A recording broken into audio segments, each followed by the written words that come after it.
We've got a number of different subjects and discussions going on that are being uploaded to the podcast as well as to our Substack page. And I'm going to continue adding side discussions as well on other issues. Right now, I'm working on completely updating and redoing our book on the tabernacle. And as I get those chapters done, I'm putting those on Substack. They won't be here on the podcast because we're not re-recording at this point, but there'll be a lot more material on Substack if you go there to our page and make sure to subscribe so that you can get the updates. I'm also working on a book on the soul, which is probably about halfway done.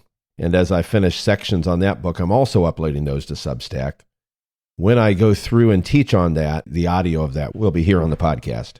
But other than those two main subjects that I'm going through with our ministers and the normal messages and Bible study subjects we have locally in Green, there are also some side subjects that I've been discussing with the brethren that I work with, and I'm going to be adding those as well. Some of those will be here on the podcast, like this one, which we'll wade into in a moment. Some of them will only be available through the Substack and only to our members or those who are supporting members. All of our local members have access to all this information, but in order to make sure that anything that could be controversial is kept in a more selective group, the only people outside of our local assembly and the ministers I directly work with who will have access to that are those who are supporting the Substack. I deeply appreciate those who are sharing with us financially to help keep this ministry going. There are a number of moving pieces and equipment expenses and other things that helps with a great deal. I want to be able to give back to those who are supporting in that way. So those who are supporting in some kind of a financial way will always have access to these members-only type of materials, even if they're not a member of the local church. The only time that would not be the case is if there's someone who is clearly not wanting access for the right motives. But every person that has been a subscriber to the Substack, which you can find at thebaretruth.substack.com.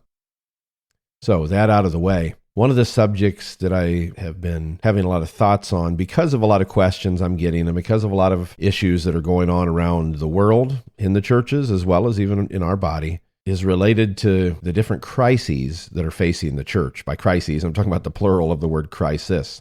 So I want to talk about some of the different crises that are facing the church and go through some of these that I think are the most critical things that we have to be aware of, we've got to be guarding against, or if we are the cause of the crisis, we might want to make a change on.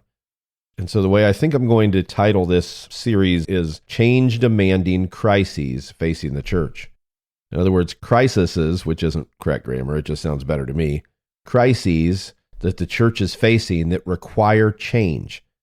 Now, I'll explain what I mean by change in a moment, because I'm not talking about compromising change, like we're facing a crisis that the culture is changing and we better change to match it. We better not change to match it. That's not what I'm talking about. But every single crisis has within it a necessity for change. I'll come back to this and talk about it in more detail, but you might go through a crisis that God orchestrated or that God just allowed that was intended to teach you a lesson so you would make some changes, you'd make some corrections. You might also go through a crisis that's a test that's intended to see if you're going to hold your position and stand firm no matter what pressures come against you. That may not sound like it's connected to change, but that is connected to change because the more you learn to stand in the midst of the storms that come against you, the stronger you'll become. So you're changing in a positive sense in terms of becoming stronger. So every single crisis that we face individually or corporately has within it the seed potential of change. It can change us. It can and it should change us. We just have to make sure we categorize our crises right. Or crises, right? If I'm going to continue doing that, because it just sounds more reasonable to me to say crises, but technically it's crises.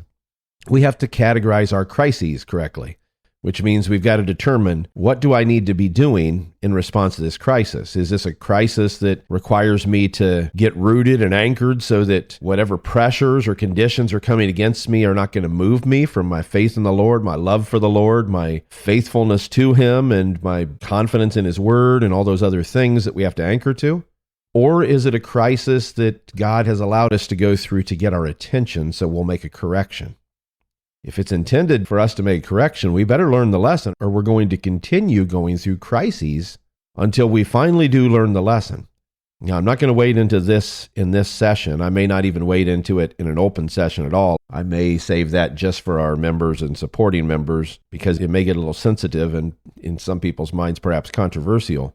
But there have been crises that have continued to happen to the church, and yes, including our body of people, that if we don't learn the lesson and make the changes that will keep those crises from continuing to occur, they're never going to end. We're always going to continue having those kind of crises. Now, I'll give you a simple example of that's pretty obvious, and I'll go into this in a lot more detail later in one of those additional sessions. And I'm just going to touch on this very lightly right here, but it'll show you why this is such an important issue. I recently read an extremely long investigative news report on massive immorality and corruption that has gone on in the Assemblies of God over decades, most of which described very grievously immoral and unethical behavior that was occurring. When we hear things like that, there's a couple things we should immediately consider. Number one, what led to that immorality and unethical behavior? Because if there's something that led to it, then they're going to need to make some changes in the area that allowed that to be created, allowed that to develop, and not just to develop, as anyone who's read these articles will know, to be covered up and to be effectively tolerated for some time. The other issue is not just how are these types of conditions developing, but where are they most likely to develop? I'm going to tell you something that will make a lot of leaders and ministers in the church very uncomfortable, but it's a simple fact. The vast majority of the worst spiritual crimes that have been committed in the church have been committed by leaders. They've caused the most damage because it's the leaders committing them, and it affects a lot of people. But they've also been committed by leaders because in many churches, leaders have a level of power and authority that can create a mindset that they're above the law or that they have a right to abuse and to use the people of God in whatever way they want. That is flatly wrong. And it's yet another reason why this is an important subject, because there is a crisis of leadership in the church. And I mean the church in general, not just one group of churches, every group of churches. Whatever your denomination or whatever your non-denominational status, has had crises of leadership. We have to learn the lessons of those crises. If you see a systemic issue of immorality arising in a group of churches, you've got to ask yourself, what is allowing that? And by the way, the type of immorality that has arisen in churches that are very liberal, where you might think there'd be more immorality, and I'm certainly not for liberal Christianity, versus the type of immorality that's arisen in churches that are very hard right, very strict, and have not just biblical holiness standards, but have created their own standards that go beyond the Bible, is very similar. And unfortunately, the fact is there has been more grotesque immorality in the churches that have stricter standards than there has even been among churches with liberal standards. That's very easy to demonstrate historically. That doesn't mean that high standards of holiness aren't valuable. They're extremely important. But it does mean we can go so far with our control mechanisms that we end up creating the very problem we think we're protecting against because we squeeze people so tightly that we cause them to burst. I will go into some detail on that in a future session on this. Again, it may not be one that's public, but if you're one of our supporters on Substack, you'll probably have access to it. So this session is going to be the first part of a new series on the crises facing the church, the first elements of which are going to focus more heavily on the ministry and on leadership in the church. And though I am, as I said, going to attempt to make all of these studies available openly and freely to all of our free subscribers on Substack in a written form, as well as here on our podcast in an audio form, some parts or portions of this subject are only going to be available to our founding and supporting subscribers, our local members, and those outside of our local area that are part of the ministry I work with or who support us materially in some way. And the reason for that is because this type of subject can definitely lead into potentially controversial and pretty sensitive issues. It should go without saying that I have no intention of getting into specifics of any crimes that have been committed by churches or ministers around the world. But we do need to learn the lessons and realize what is continuing to cause that kind of behavior to occur in the church and not misplace the reasons for it. Because I have heard some, forgive me, somewhere between outlandish and insensible reasons given by ministers for why there are problems in their church or in churches in their group of churches that often have nothing to do with what is actually causing the problems.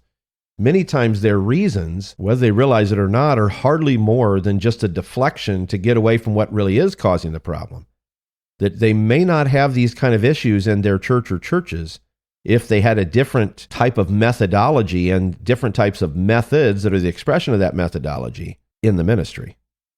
And of course, ministers who feel like they're doing things in the way that they should be doing them, or doing things the way they want to be doing them, are not going to want to consider that they may be the problem, and their methods and methodology may be the root issue that continues to create systemic issues of immorality and unethical behavior in the church.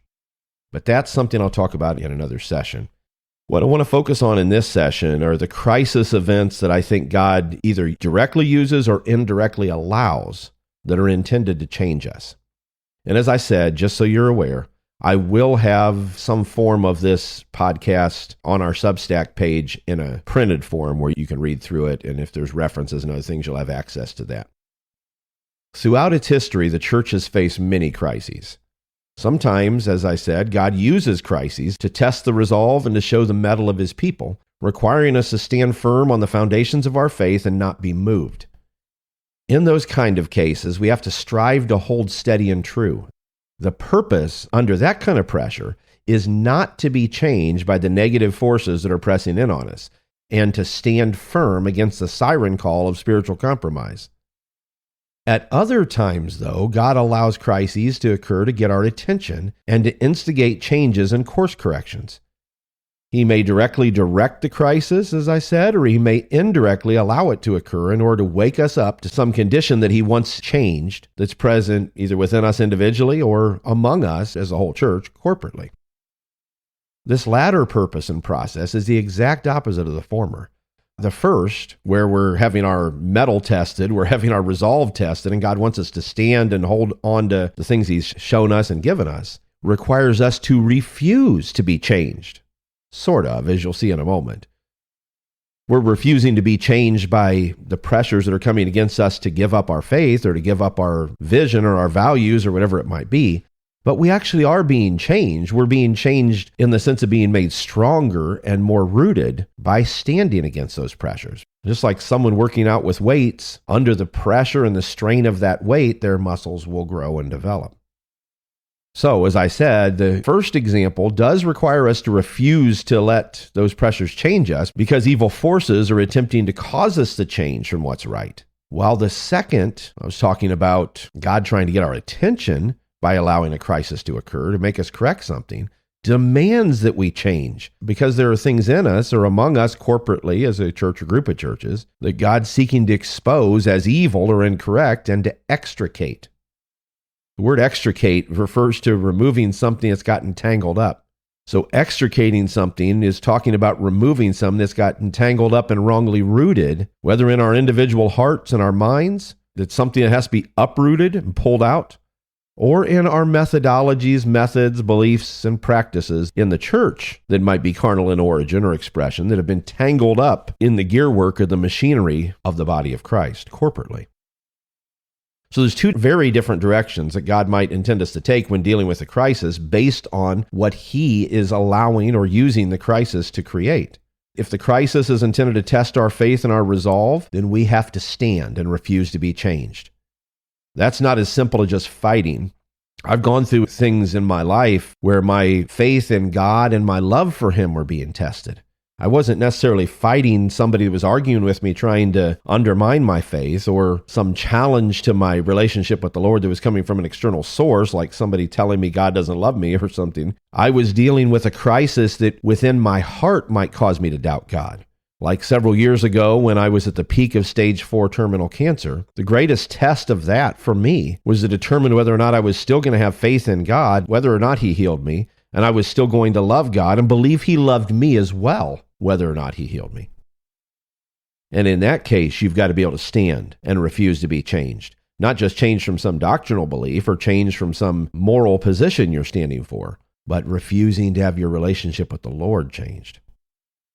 The other direction that God might intend us to take when we're dealing with a crisis is if the crisis is intended to awaken us to see something in ourselves, individually or corporately, something that's displeasing to Him, and He intends to inspire us to make the changes necessary to correct it, then we have to do the exact opposite of the first example. We have to be willing to be changed, and we have to do everything that's in our power to make the changes that God is directing us to make.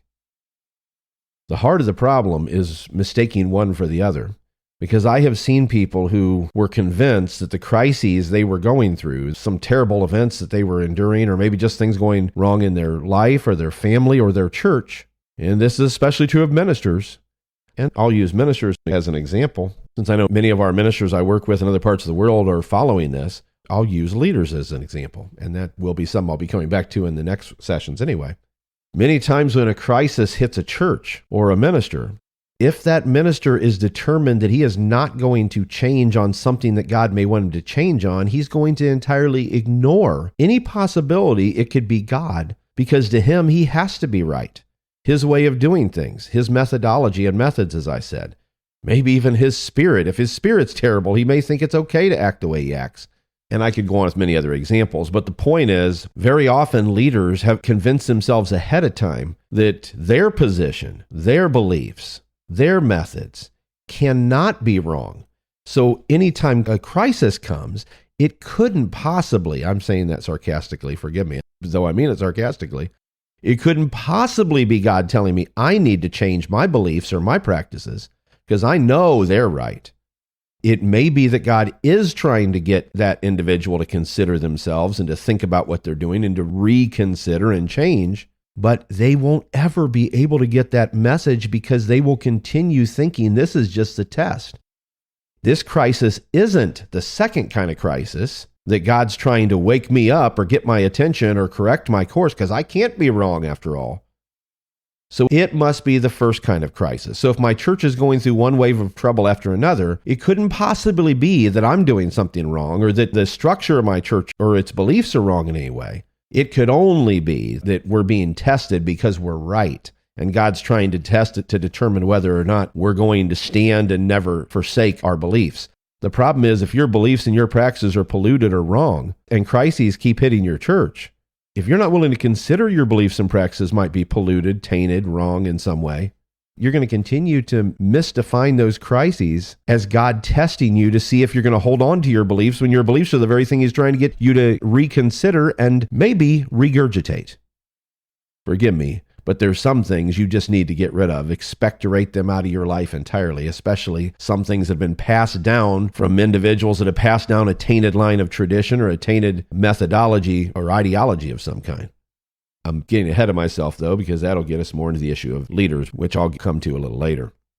But it is a very sad thing, and I've seen it happen, unfortunately, too many times, where it is very clear to people looking objectively at a leader or his assembly that God is trying to get his attention to cause him to change his ways and maybe even change some of his beliefs and practices.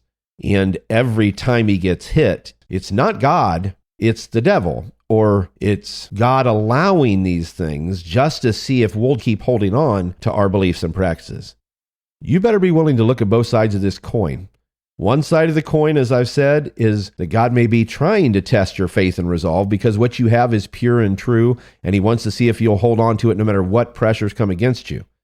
But you better not be so convinced of your own superiority or the superiority of your ideology and methods that you don't look at the possibility that it could be the other side of the coin, and that is that God is taking you through one crisis after another because He's trying to get you to consider your ways and to make the changes that are necessary.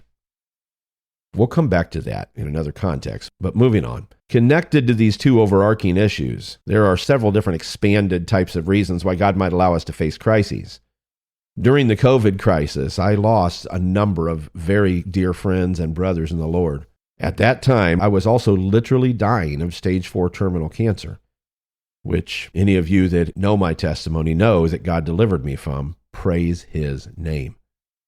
In the midst of those dire events that were going on where I'm losing people and I'm losing my own life, I felt the Lord deal with me about some of the reasons why He allows crises and cataclysmic events to happen to us or among His people. Late last year when we started our Substack, I posted a diagram that gives some of those reasons, and I'll post that when we add the printed version of this to the Substack.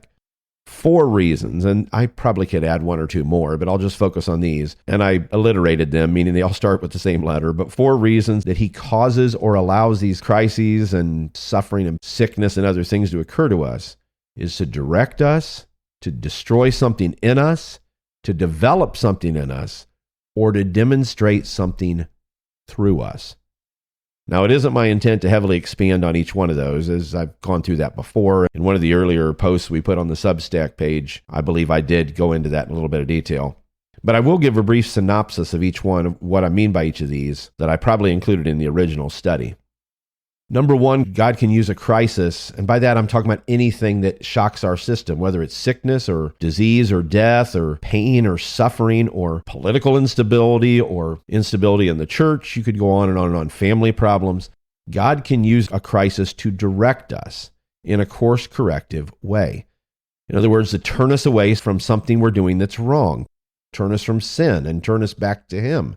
But not only in the sense that we may be moving in the wrong direction, we've got to be completely turned. It may just be that He wants to keep us moving in the right direction if we're already on the path, and we need periodic checks to keep us on it. Once in a while, we start drifting, like you do if you're getting tired driving a car, or you're looking at the side of the road instead of in front of you, and you slowly start drifting. Well, that may not take the same kind of course correction that you will need if you're going in the wrong direction. If you're going in the wrong direction, you're going to have to stop and completely turn around. And stop as soon as you can and completely turn around. But if you're just starting to drift, it just takes a light check to move you back into the middle of the path, so to speak. But God can use a crisis, whether major or minor, in that way to direct us, to correct our course or to keep us on course. Then I said God can use a crisis to destroy things in us. Of course, I was looking for something to alliterate it, so a D, but to eliminate carnal and sinful things that are in us. And by the way, that could be individually or corporately, which is true of all of these things. This could apply to each of us individually, or this could apply to the church. He uses crises in the same way to accomplish these purposes in the corporate church. The idea of destroying or eliminating things in us, I'm talking about subtracting, getting rid of the wrong things. So if there's the wrong kind of spirit in us, God may cause us to go through a crisis to correct that. The problem is with human beings, we may end up on the other side of the crisis with a worse spirit than we started with. But that isn't God's intent. His intent is to improve our condition. And in order to improve our condition, He may have to eliminate some things in us and change some things in us. Again, individually or corporately. And the third one of these is to develop qualities and character. You could say characteristics, but by character, I'm talking about moral character. To develop qualities and moral character and the characteristics that come along with that in us that have to be added to bring us to full spiritual maturity. So the last one, to destroy things, to eliminate things, that's subtracting things. That's getting rid of things that are in us that don't belong. To develop, I'm talking about adding things growing and developing in us that will bring us closer to the image of Christ. And then the last of the 4, and again, you could add more, but I'll just end with this one, is that sometimes He uses crises to demonstrate our faith in Him and our faithfulness to Him. Sometimes that's to demonstrate it to us because we realize I was able to hold on to God no matter what I went through. Many times it's also to demonstrate our faith in Him and our faithfulness to Him and our love for Him, for that matter, to other people who are watching us undergo suffering or distress, and they see that we're still keeping our faith in the Lord and we haven't lost our love for Him despite the things we might be going through. As I said, you might add to or feather out those reasons, but I think they're the central key reasons why God would allow or even direct crises in our individual lives and in the larger church as a corporate group as well. Notice that other than the last of the ones I listed, all of these are what you might call change agents. They're intended to change us. They won't leave us the same creature individually or as the same kind of church corporately that we were before the process began. The problem is that many individuals, churches, or even groups of churches, and worse yet, leaders, are not only change averse, meaning they're trying to avoid change, but they're change defiant, meaning they are highly resistant and almost aggressive about not changing. The latter of those is for the reason I gave a few minutes ago. It's because they're so convinced that their beliefs and practices are the best possible and purest example of those beliefs and practices that they think any crisis they're facing is just a test to see if they'll hold on to those things no matter what. But I'm telling you, you better be careful, because I have watched many people who were sure that their belief was the truest belief or their practice was the best practice, who fought God trying to change them for years and ended up in a miserable state because their belief wasn't the truest belief and their practice wasn't what God was looking for. We might claim, Lord, I want to be changed, or please change me, Lord. We've written many powerful and poignant songs with that very message in them. But the change that many people are seeking is often change on their terms. And in regard to leaders who are carnally minded, which I said I'll address in more detail in another podcast and post, many carnal leaders are only willing to change if it gives them greater prestige, position, or material benefits, or if it allows them to increase in their power and influence and control over others. The fact is, we have to change for the right reasons, and we have to change in the right ways. And crisis demands change.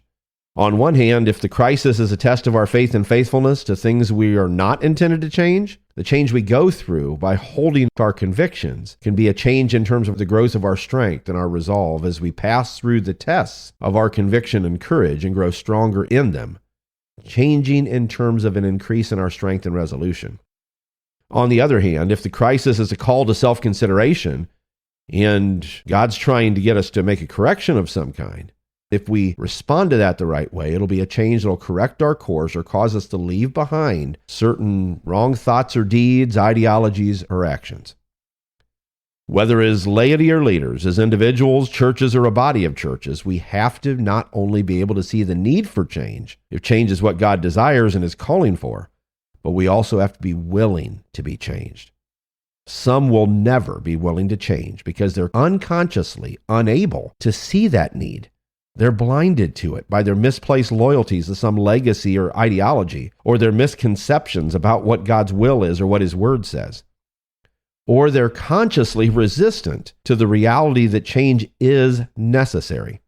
Those who need to change the most are very often the ones most convinced they don't need to change under any circumstances, no matter what crises come. It cannot be change that God is looking for. And that is a dangerous position to take. God in heaven, please open our eyes, individually and corporately as your church, to those things that we must change. And Lord, bend or break our wills if it's necessary to move us towards the change that you seek. Especially, Lord, those of us who are leaders, who are called and commissioned to be your divine change agents.